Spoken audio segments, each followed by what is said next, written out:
Hi, everyone. Good to be here with you.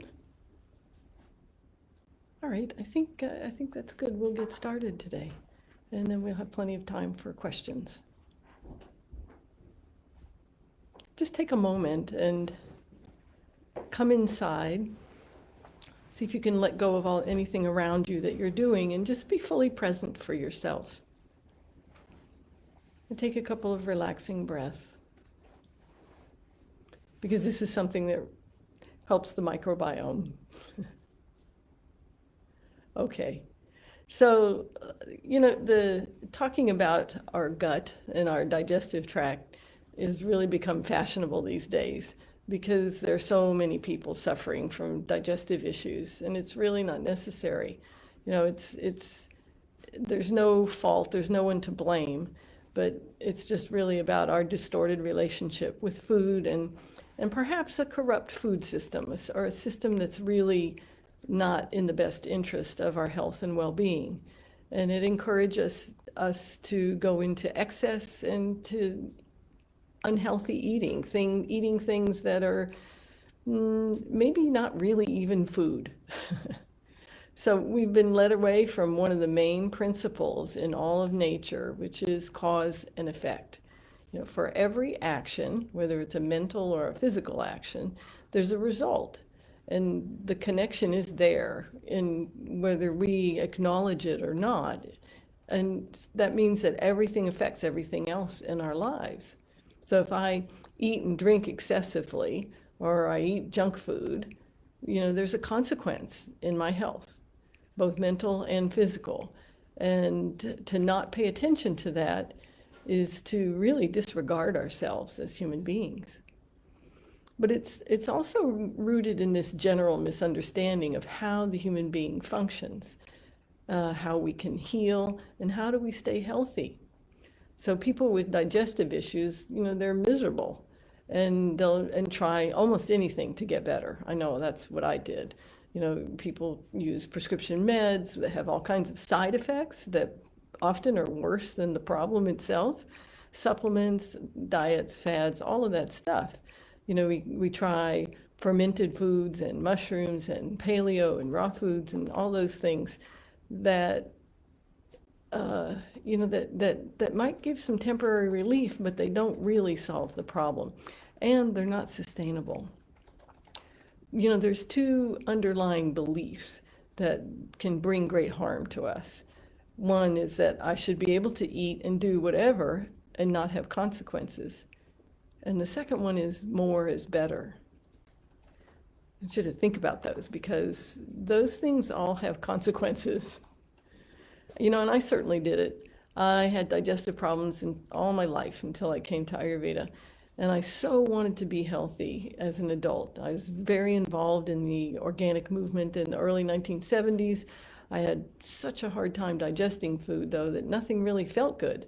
And that was part of what got me to keep looking. But, I was overeating at every meal just to try to feel grounded. And I had ongoing constipation, diarrhea. And I accepted that was just part of my life, and it was going to be there. So, the modern medical way of thinking is to see a problem and throw something really strong at it to try to fix it, right? And maybe even to try to fix it fast. So medications and over-the-counter drugs, both of which cause tremendous imbalance in all of our being. And, they seem like they fix the problem for a little while, but it's not a solution. And I always liken it to taking a big mallet to an ant. And so it's really great that people are now seeing more that your gut can become imbalanced, and then it doesn't digest food properly, and that medications cause more imbalance. So I understand that we can all get so desperate and we apply the same thinking to just anything. And I've seen so many people then take probiotics and overdo them to the point of making themselves sick. So So a lot of times people will move on, after the medical approach doesn't work very well, and then start using fermented foods, kombucha and sauerkraut and live culture yogurt are the recent ones. And, again, you might get some temporary relief, but it's not going to address the root problem. And so they're really creating more imbalance and allowing the original problem to increase. So this is the difference between treating a symptom and looking at the whole picture. And in Ayurveda, fermented foods, for example, are not recommended in the general sense because they cause pitta imbalance. But the sour taste, which is represented in a fermented food, is important to have. But too much of it causes us problems. So you can see it's really not about more is better. So these issues have become so common in clients that in June, we launched our Agni Therapy program, which is a 21-day program that walks you through the process of healing. And it can walk you through the process of healing your digestion for good. So, and it's really a flagship program for Pule because it has all of the basic practices that one can use to heal holistically. And it gets you started. It can help you stay on track with Ayurveda, and yoga as a good foundation for your living.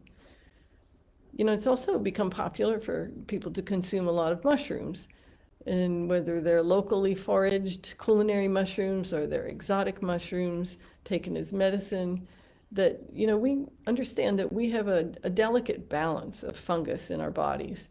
And everything we do and consume is going to have an effect. And in Ayurveda, we understand that mushrooms are tamasic, which means you'll accumulate dull and inert type qualities with a significant consumption of them. A small amount on occasion, that's a choice. It's not going to make a big difference. But a consistent amount of significance is going to make a difference. So make it a conscious choice and make sure you like the results that you're getting. So, at Pule, we've had many clients and students with an overgrowth of candida and other fungus. And this comes from insulting Agni with poor eating practices, poor quality food, poor food combinations, and sometimes a general resistance to life on life's terms. In other words, just accepting things and working with them and moving forward. I was always either moving into or just finishing a candida infection before I came to Ayurveda. There was never a dull moment, except I felt dull all the time. And then I started fasting. And then I had lots of highs and lows, and the candida persisted. So some people have it vaginally, but fungus can be anywhere. It can be in the mouth, in the ears, in the nose, on your skin, anywhere there's moisture and a little bit of heat. So really the next step is to recognize that there should be a functional and appropriate balance of bacteria, fungus, and virus in our system at all times. And this is part of what creates strong immunity.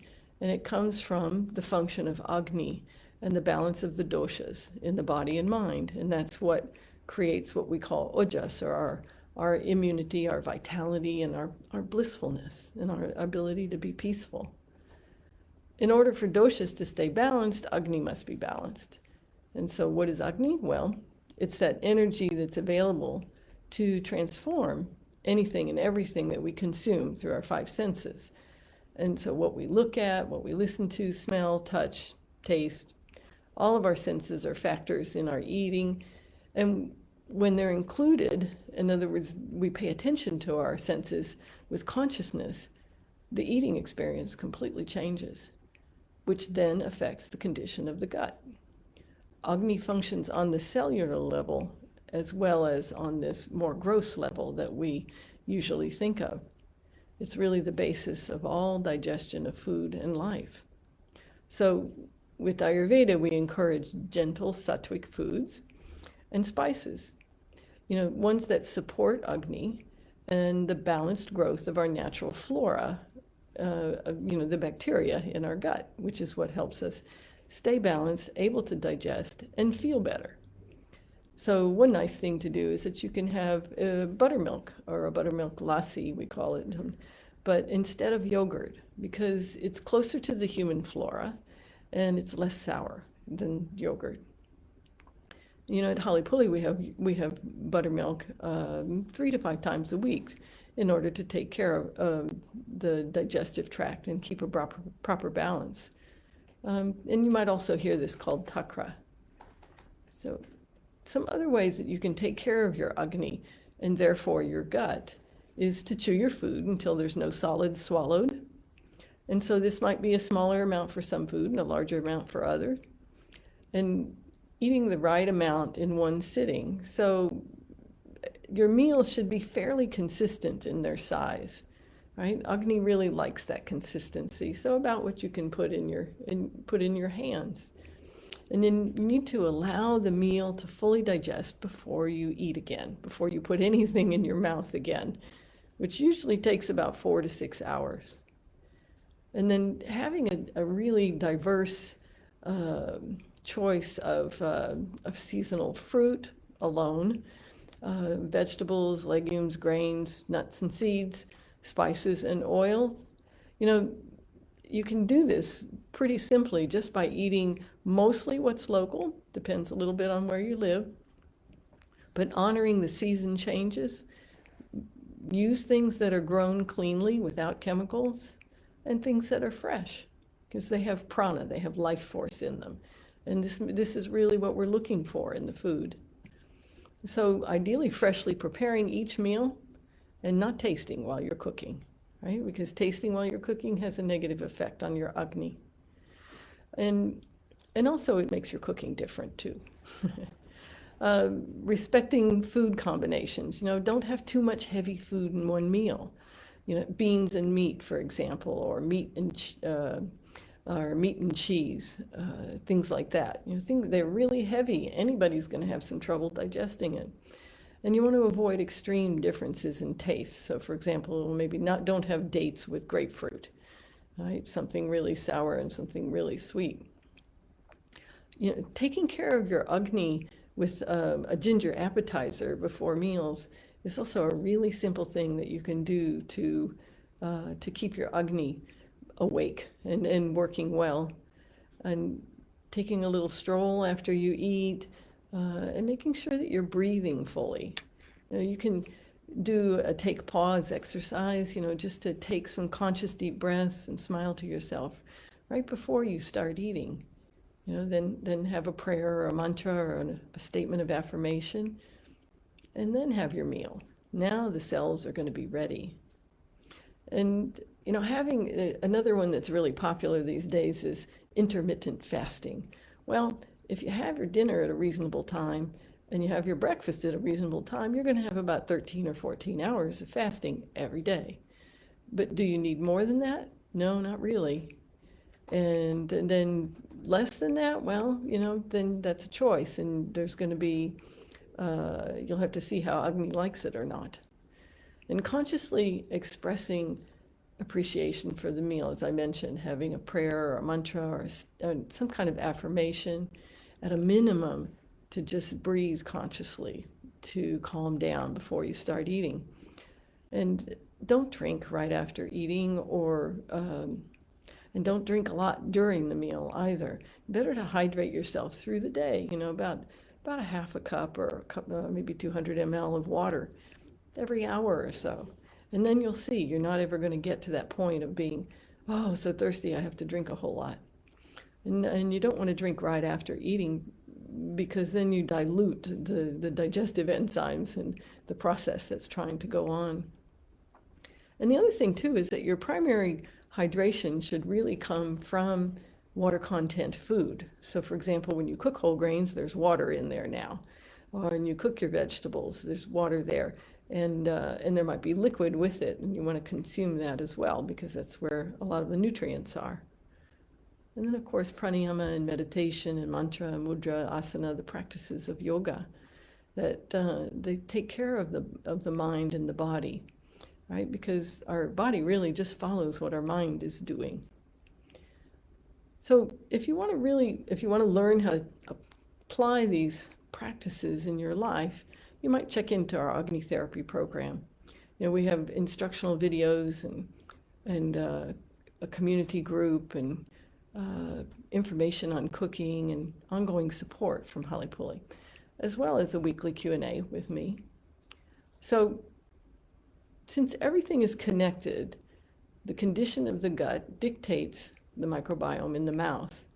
So for example, then using chemicals in toothpaste and mouthwash is going to cause imbalance.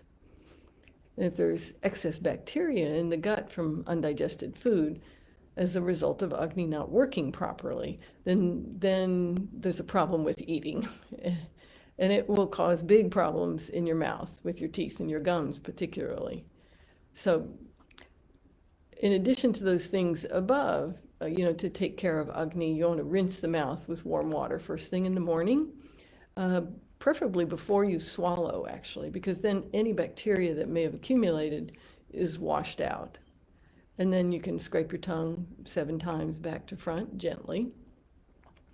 And then you want to clean the teeth with something truly natural, and that's gentle enough for your teeth. There's some people who recommend using a salt-based substance, and that might work for some people, but it might be too abrasive for some people's teeth, particularly people with a lot of vata in the constitution. So something more gentle. And being gentle but consistent with the teeth is what's really important, because you really want them to last your whole life. It's really no fun when they hurt or there's a problem with them. But sometimes if a problem does come up, it's there are very simple solutions. If an infection starts or something starts going, then there's really simple things like a few drops of tea tree essential oil in your in a water and swish with it for a few minutes, and do that 3 to 5 times in a day, and usually it'll clear it up and you don't need to take those antibiotics. And then you also want to take a look at what's happening that's happening. And there are some practices that you can do to prevent the bacteria from lodging itself in your gums, for example. And so your breath will tell you what's happening in your gut. And it tells you about the condition of Agni. So if you have bad breath, then your Agni is disturbed, so you can take care of it. It means you need to do something different than what you're doing, and then you will get different results, because all of this wisdom is in us. It's in the body, and all we have to do is operate with the body in the way it's designed, and it will take care of things. It's really quite lovely. And so once you take care of your Agni, then your gut gets healthy, and you don't need breath fresheners and things like that. And it affects other places in your body too, like your underarms and your feet and groins, where people tend to get fungus and things of that nature. So the health of your digestive tract is what dictates the microbes in all of the orifices and all of those warm, moist places on your body. But what about toe fungus? This is a systemic problem and has to be addressed with the things that I've talked about already. Consideration for Agni, the doshas, and the mind. But for relief, you can use things that on the outside that will help get you relief from it. Obviously we have to keep the area dry and clean. Avoid synthetic materials. Synthetic materials don't breathe. And typically some neem oil twice a day can be very helpful, or you can just squeeze some lemon juice on the toes. Leave it on for 10 or 15 minutes and then wash it off and then dry the area. You can also use aloe vera gel. And if you're prone to, you can add turmeric to it, but it does make a mess, right? And it stains things. So one last thing, then you can use your tongue as a map too, to tell you what's happening inside. It'll tell you the story of the condition of your digestion and your whole body. So we've been given a magnificent tool this life. Our bodies they're so amazing, and when they're allowed to function just the way they're designed. So the more we can move away from laboratory data as being our guide and more toward our own true nature, the better you're going to feel long term. And if you've got a lot of problems, it's a process. You did a lot of things to get yourself there. And so it is a process to move away from those things. So you have to give yourself that space, because we've been trained to think that I've got to fix it right now, and the drugs seem like they fix it right now, but they really cause us a lot of other problems. So if you're having a problem with your digestion, with your gut, or with elimination, and Agni Therapy is really a great tool to get you right on track. Okay, and it's not just for the microbiome in your gut, but it's for your entire being. Check it out. So let's see, we have some questions here. Yes. How do you know when imbalances are starting so that you can make healthy changes? The early stages. Early stages. Well, the way you know is because you get symptoms. So for example, we're not meant to be burping all day long, or we're not meant to have that little bit of heartburn after eating, or we're not meant to have excessive gas. Those are those little signs that we've been sort of, kind of giggle about and accepted, that are the signs that, hey, you're doing something that's not working very well. It really is that simple. And so then we have to, that's where all those things that I mentioned and some others, we've just sort of forgotten how to treat our body in a way that's respectful of the way it operates. Are microbiome imbalances more about food or emotions? Great question. Honestly, the emotions are the most powerful part. You can do all the things I say about the food part, and it'll get a little bit better. But if you don't work with clearing the emotions and understanding about your energy in that, then it's probably not going to get completely cleaned up. So that's why our program is so great, because it covers all of that you need to address these things. And sometimes we can address things very quickly, and sometimes it takes us longer, and that's okay. That's okay, but you have the tools then. What is your take on colonic irrigation?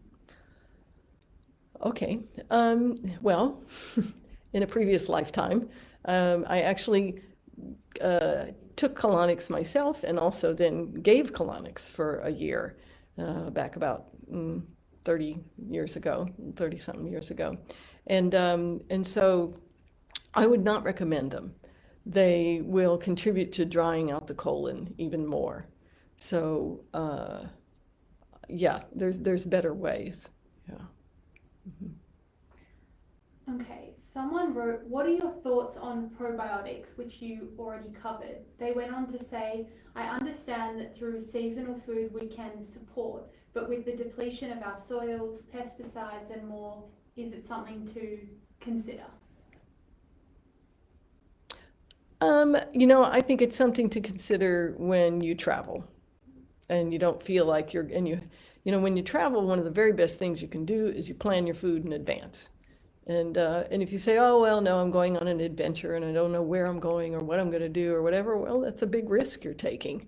But these days, when you do travel, when we do travel again, it's very easy to check out in advance, where are some possible places for me to get food, whether you're going to a farmer's market, a store, or a restaurant.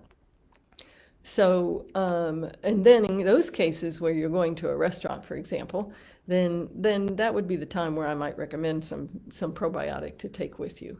But other than that, I would say no, because our food, there's a lot of good food available, a lot.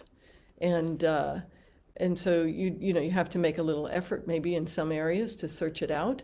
But this is why buying cleanly grown food is so important. You might say, oh, but the other stuff looks so good and that. But, you're contributing to the poisons that are going into your water supply, for example, and as well as your liver then has to deal with the chemicals in that food. It's a choice, but I could get going on that. But you just must understand that the reason that we got started ever using chemicals on our food was not related to making better food, and not related to making enough food either. And that's one of the stories that gets told. It came from something else, and I won't go into that now. I have rheumatoid arthritis, and I'm wondering how Ayurveda can help with my joint inflammation. I'm having a hard time walking and doing my daily activities. Okay.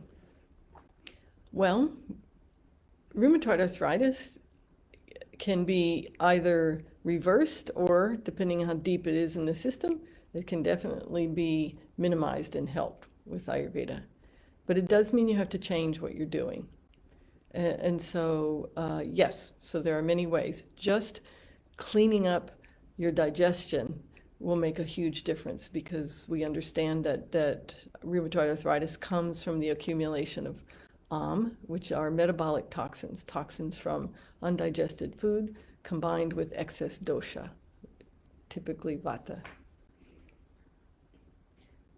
What foods help to replenish the microbiome, which you talked about some? And then the other part of the question is, what things seem to feed an imbalanced bacteria in the microbiome? So things to specifically avoid. Okay.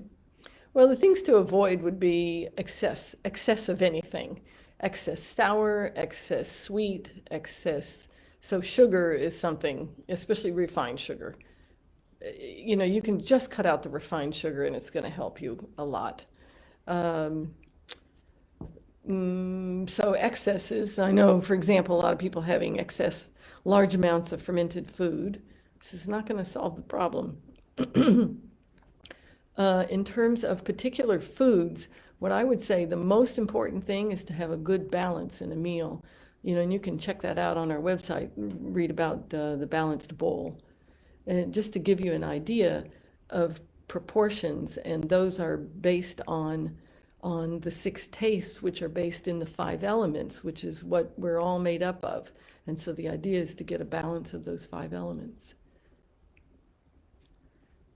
Any thoughts on scalp psoriasis? Is there a relation between it and the microbiome? Definitely, yes. Yeah. And so any kind of problems like that, you know, sometimes you can pick up something on the outside, but you only will pick up something on the outside. In other words, a pathogen of sorts.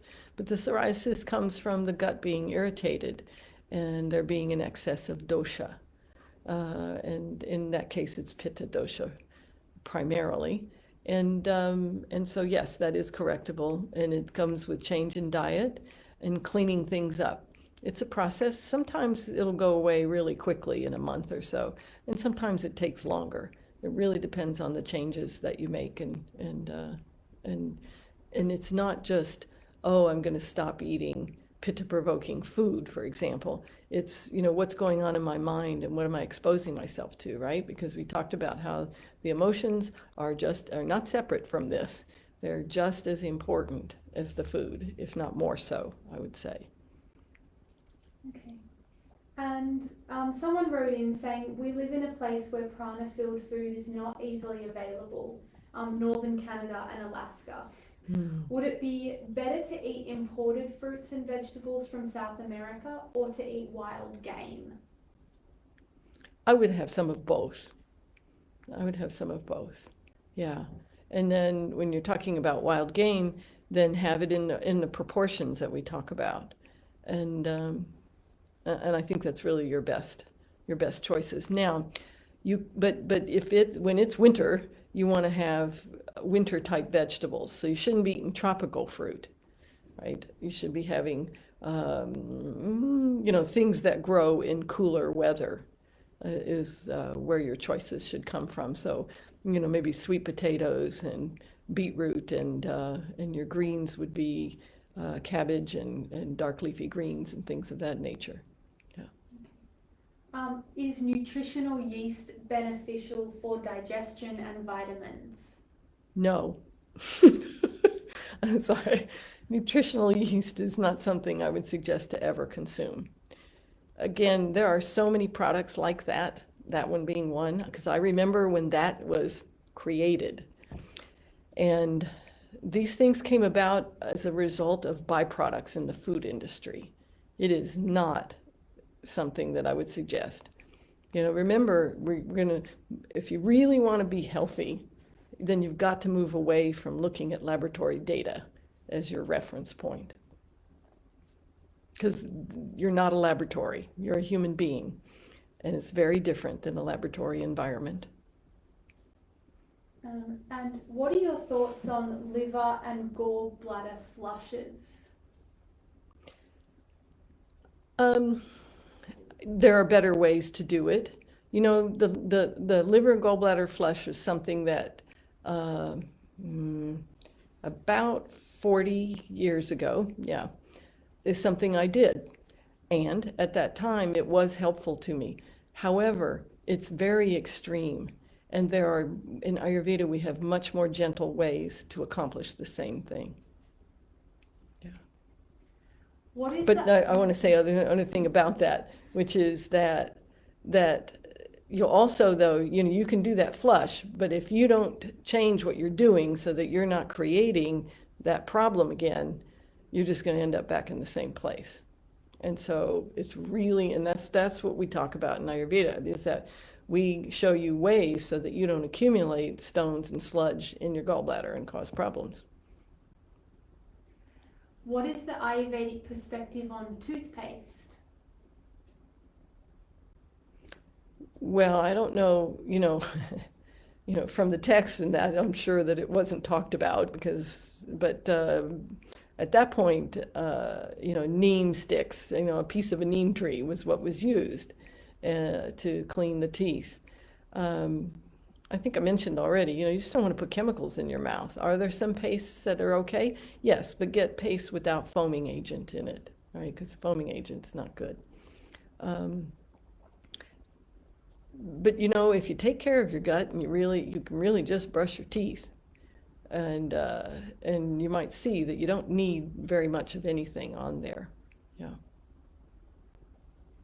Is there any relation between hair loss and the microbiome? Absolutely, yes. Yeah.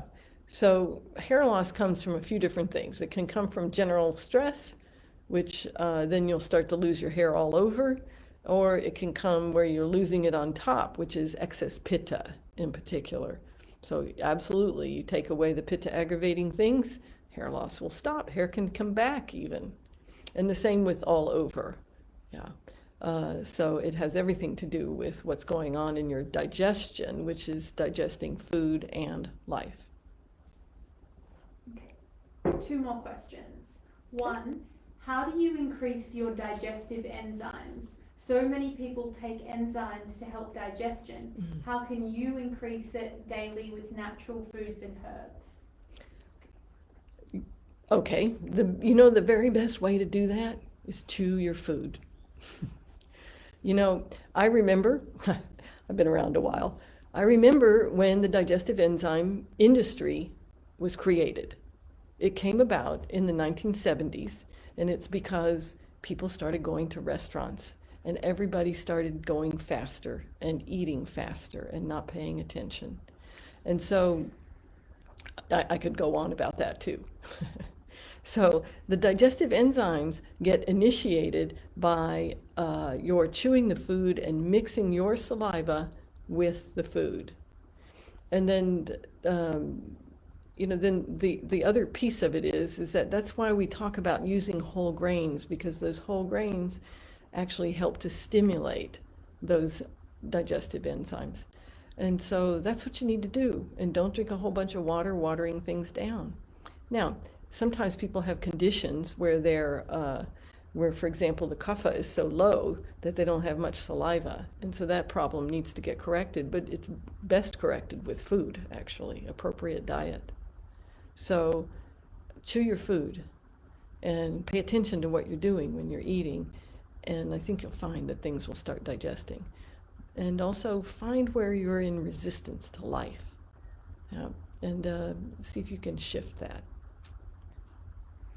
Is it possible to get a normal pink tongue even after many years of imbalance and cracks in the tongue? Oh, yes. Yeah, the tongue responds incredibly. I've had people in their 80s make changes and have their tongues change dramatically. Yeah. No, tongue changes every day, all through the day even. Watch it. You know, if you let yourself get a little dehydrated, which I hope you don't, but if you do, you'll see a difference in it. Or if you eat a meal that has a lot of astringency and bitterness in it, for example, you'll see the tongue will start to dry up a little bit and you'll see more cracks in it. So watch it, you know, twice a day when you brush, right? Morning and evening, take a look at it. See what's happening with it, because it starts to tell you. And you can, you know, if you really want to learn more about this, in our podcast, Everyday Ayurveda and Yoga, that podcast this year is talking about the qualities of the Gavadi Gunas. Because when you start to recognize those qualities in the food and those qualities in your activities and that's how you get to really know what's affecting you. And therefore you can alter things and shift things in ways that it's having more positive effect. Isn't it? Good? Very good. I so enjoyed being with you today. Namaste. Bye now. If you'd like to incorporate more Ayurveda and yoga into your own life, you might enjoy our Agni Therapy program designed to heal your digestion for good. Click on the link below and learn more.